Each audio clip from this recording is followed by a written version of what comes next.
Табиғи тастардан жасалған мозаикалардың әртүрлі интерьерлер мен экстерьерлерге сән беріп тұрғанына сан ғасыр болды. Айта кетер жайт, үй-жайды мұндай паннонмен безендіру бағзы замандардан бастап-ақ үй егесінің дәулеттілігін паш етті. Мәрмәр мен граниттен мозаика өру қазіргі күні кең тарай бастады. Интерьер тасы қолданғанша өрнек элементтер бір-біріне сәйкес кеп, уақыт сынына төтеп беру үшін айтарлықтай уақыт өңдеуден өтеді. Сонымен қарапайым тастан нағыз өнер туындысы қалай жасалады?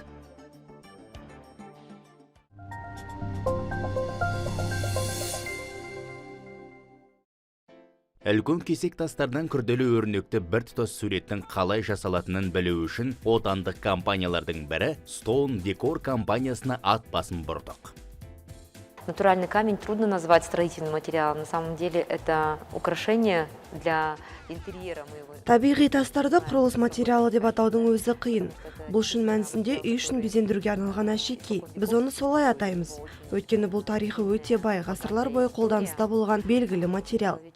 Много лет применяет этот красивый материал для украшения своих интерьеров, экстерьеров, для того, чтобы он радовал глаз, поднимал настроение. Адамзат баласы көз қуантып, көңіл сүйсінтіп, жанға жайлы ләззат алу үшін де бұл әдемі материалмен жылдар бойы үй жайының ішін, сыртын безендірді. Бұл материал қазір де белсенді қолданыста, болашағы да жарқын.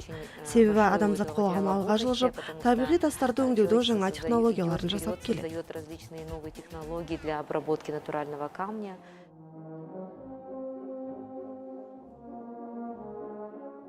Жалпы тастан жасалған алғашқы паннолар ежелгі Римде пайда болды. Олар мемлекеттік ұйымдар мен қоғамдық моншаларды безендірді. Жеке үйлерді әшекейлеу тек ауқатты адамдардың ғана қолынан келетін. Ол кездегі бұйымдардың түр-түсі шектеулі еді. Мозаикалар алғаш рет 16 ғасырда Флоренцияда пайда болды. Жергілікті шеберлер тастармен жұмыс істеуді үйреніп, әдемі суреттер жасады. Қазір әрине тас өңдеу технологиясы әлдеқайда алға жылжыды. Оған дау жоқ, бірақ бәрі бұрынғыдай идеядан басталады. Болашақ бұйымның әрбір бөлшегін дизайнерлер мен конструкторлар жасайды. Менеджеры берут заказ, да, потом дизайнеры делают. Менеджерлер тапсырыс алады, сосын дизайнерлер қандай бөлшек керек соны жасап, үстелдің беті болса өлшемін көрсетеді. Сосын оны осында жібереді. Өндіріс бастығы қағазды бізге береді. Біз сол өлшемдерге қарап кесеміз. Дает нам, и мы уже, судя по этим размерам, уже режем это все.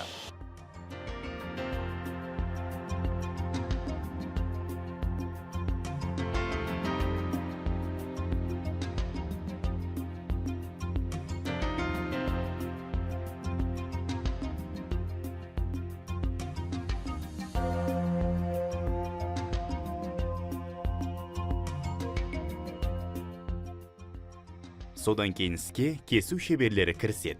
Мұндай үлкен суреттерді слэп деп атайды. Оларды Түркиядан, Италиядан, Бразилиядан әкелген.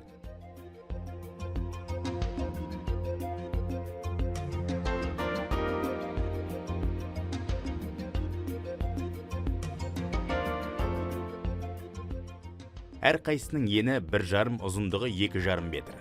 Бұдан да үлкені болады. Салмағы 100 келіден кем емес. Сондықтан оларды жүк тиегішпен әкеліп, құрылғыға көтергішпен қояды.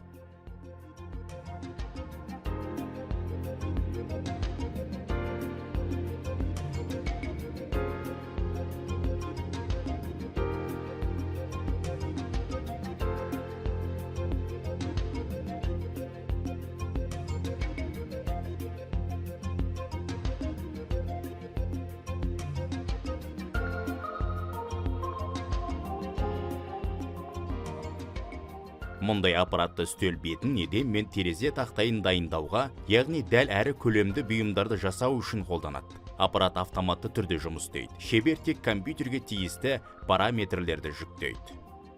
Забиваем программу, размеры, деталировка полностью. Жүктелген бағдарламаға өлшемі, бөлшегі бардығы береді. Қозғалтқыш минутына 1500 рет айналады. Шаң тозаңды жуу үшін су беріледі. Кескіш алмастан жасалған. Резко идет алмазами. Аппарат тақта тасты бірнеше бөлшекке бөлген соң оларды басқа цехқа жібереді. Бұл жерде оны қолмен тегістейді. Бір бөлшекті дайындауға бірнеше минут кетеді. Ең бастысы дәлдік. Тас беті жып-жылтыр болу керек.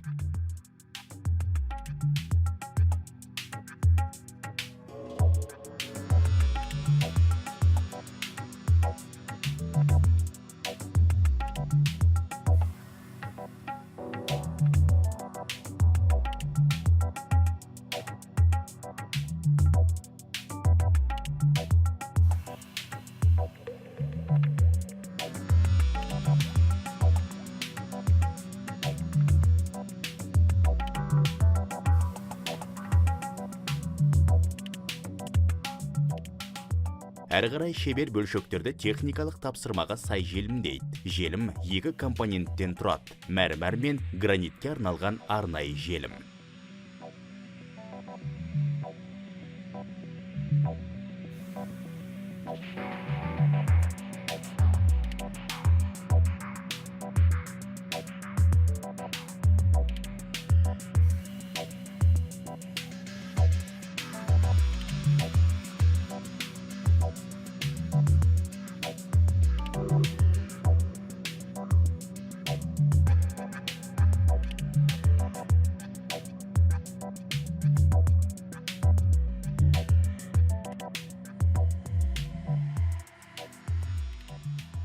Көркем бұйымға арналған бөлшекті басқа аппаратта кеседі. Ол кішкентай бөлшектерді математикалық дәлдікпен жасай алады.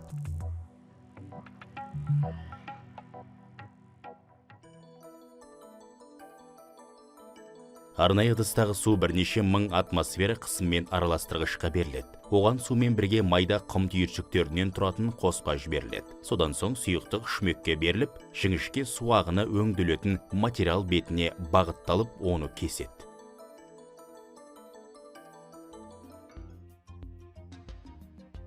Өрнек дайын. Енді біртұтас құрылым жинау керек. Шебер әуелі болашақ панноны құрастырады, бірақ бөлшектерді өзара желімдемейді. Алдымен әрбір элементтің өз орнында тұрғанына көз жеткізу қажет. Бірінші сол столдың үстіне жинап аламыз, аккуратно бәрін әдемілеп. Сосын клей дайындап, одан кейін әр жерінен клей жағып ұстатып аламыз. Сосын сетка қоямыз үстіне. Сосын сетканың үстінен тағы да клейлейміз. Сосын алып аударамыз о тасты.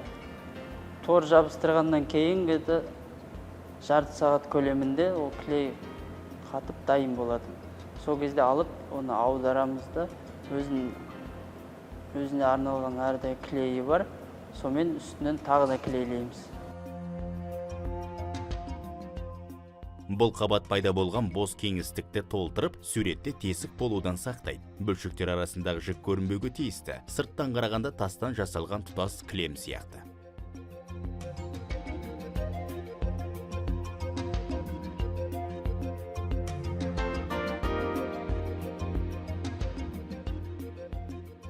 Бірнеше сағатта панно нысанға қоюға дайын болды. Айтпақшы, табиғи тастан жасалған бұйымдар Қазақстанның барлық аймақтарында сұранысқа ие. В планах развития, открытия своих филиалов. Қазақстанның бірнеше қалаларында өз бөлімшелерімізді ашуды жоспарлап отырмыз. Алдымен Алматыда ашқымыз келеді. Бұл таяудағы мақсат. Сосын Шымкентте, Атырау мен Ақтауда ашамыз. Затем в Шымкенте, в Атырау и в Актау. До этого, потому что у нас такой необходимости не было, нашей мощности. Бұған дейін ондай қажеттілік болған жоқ. Біздің қуатымыз Астана қаласының сұранысын толық қамтамасыз етті. Жұмыста, тапсырыстар мен жобаларда мол болды. Бізге сол жеткілікті еді. Қазір басқа уақыт, талап та басқа. Уақыт талабымен ілесе жүргендіктен осындай шешім қабылдадық. Қазақстанның басқа аймақтарында да өз бөлімшелеріміз болады. Мы вот такое решение приняли. Будем скоро представлены в других регионах Казахстана. Талғанмен жасалған мозаика немесе бір түсті табиғи тас тақтасы үй-жайға даралық келбет беріп, ерекше жағдай жасайды. Айта кетер жайт, Қазақстанда жасалған тастан істелген бұйымдардың қызмет мерзімі шектеусіз.